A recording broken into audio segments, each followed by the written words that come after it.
हम जब भी बाजार से खाने की कोई भी चीज़ खरीदते हैं तो उसके ऊपर एक एक्सपायरी डेट लिखी होती है, यानी वो चीज़ केवल उस डेट तक ही खाई जानी चाहिए। पर कई लोगों को रिस्क लेने का बहुत शौक होता है। उनका मानना है कि डेट वगैरह इसलिए लिखी जाती है ताकि लोग जल्दी जल्दी खरीदारी करते रहें, ज़्यादा से ज़्यादा सामान बिकता रहे और कमाई हो। कुल मिलाकर ऐसे प्रोडक्ट्स को एक्सपायरी डेट के बाद तक खींचा जा सकता है, ऐसा इन लोगों का मानना है। अब क्या ये वाकई सही है? क्या खाने की चीज़ों पर लिखी एक्सपायरी डेट महज सेल्स बढ़ाने का एक तरीका है? अगर किसी चीज़ को एक्सपायरी डेट के बाद खा लिया जाए तो क्या हो जाएगा? सुनिए डॉक्टर्स क्या कहते हैं।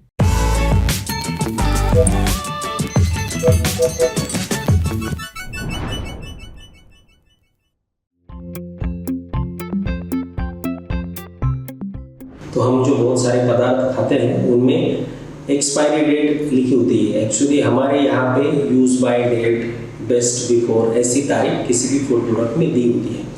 तो इसका क्या मतलब होता है?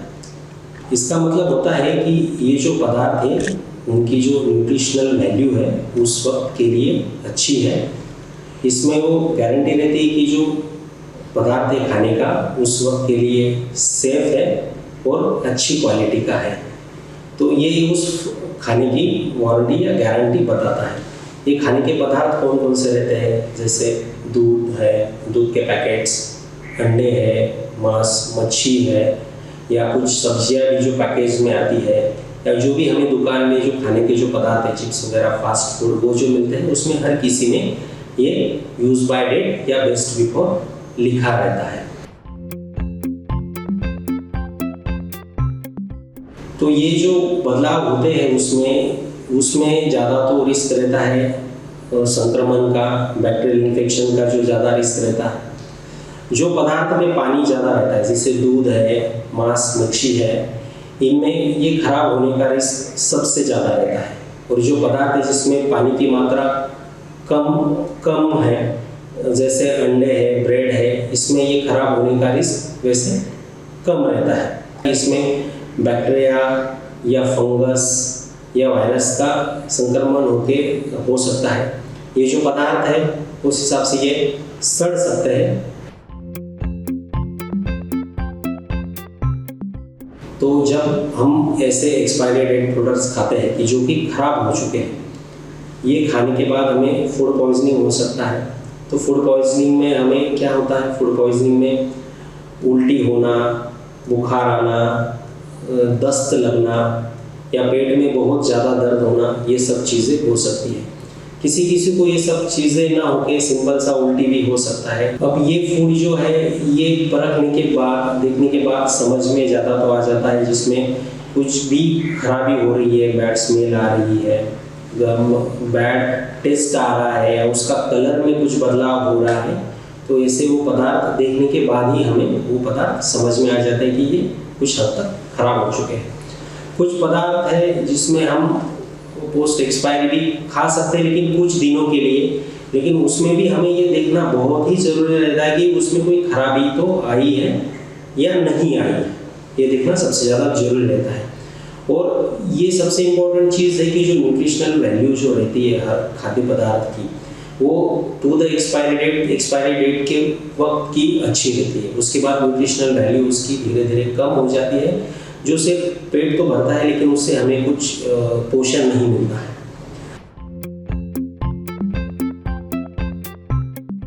तो जब हम ऐसी जो प्रोडक्ट खाते हैं तो उसे अच्छी तरह से पका लें, क्योंकि अनकुक्ड फूड से ज़्यादा प्रॉब्लम हो सकती है। जो अच्छे पके हुए हैं वो खा लें।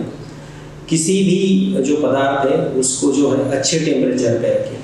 जो फ्रिज में रखने वाली चीज़ है या फ्रीजर में रखने वाली चीज़ है उसे फ्रीजर में रखें, नॉर्मल टेम्परेचर पे रखें।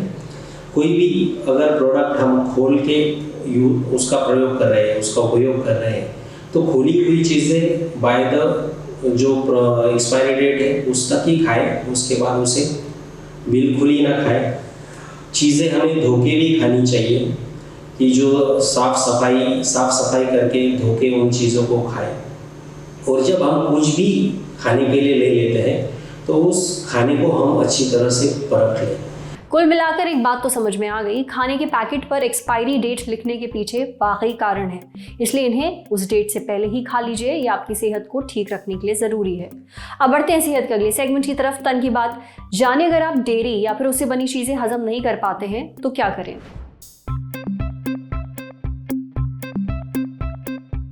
कई लोगों को दूध और दूध से बनी चीज़ें सूट नहीं करती। ये मिल्क एलर्जी हो सकती है, लैक्टोज इंटॉलरेंस हो सकती है। अब इसका इलाज क्या है, ये बताया डॉक्टर नीतू तलवार ने। लक्षण देखकर पता चल जाएगा कि डेयरी एलर्जी है या फिर लैक्टोज इंटॉलरेंस। अगर दस्त हो रहे हैं तो मतलब लैक्टोज इंटॉलरेंस है। जो भी खाना खरीद रहे हैं उनके लेबल ज़रूर चेक करिए, जैसे कि चॉकलेट, च्युइंगम, बिस्किट, इन सब में दूध के पदार्थ होते हैं। मिल्क एलर्जी में ये सब अवॉइड करना है। डॉक्टर से संपर्क ज़रूर करिए। कुछ आसान टेस्ट से पता लगाया जा सकता है कि आपको असल में दिक्कत क्या है। अगर दूध नहीं ले सकते तो बाकी खाने की चीज़ें जिसमें कैल्शियम और विटामिन डी है वो लेनी चाहिए, जैसे नारियल पानी, संतरा, फल, हरी पत्तेदार सब्जियां। अगर नॉनवेज खाते हैं तो अंडा ज़रूर खाइए। फलों में भी कैल्शियम और विटामिन डी अच्छी मात्रा में होता है। सीड्स भी खा सकते हैं। प्रोबायोटिक्स लीजिए। समझे। अब बारी सेहत के आखिरी सेगमेंट की, खुराक यानी झक्कासी हेल्थ टिप। रात की शिफ्ट करने वालों को ये ज़रूरी टिप्स ज़रूर फॉलो करनी चाहिए।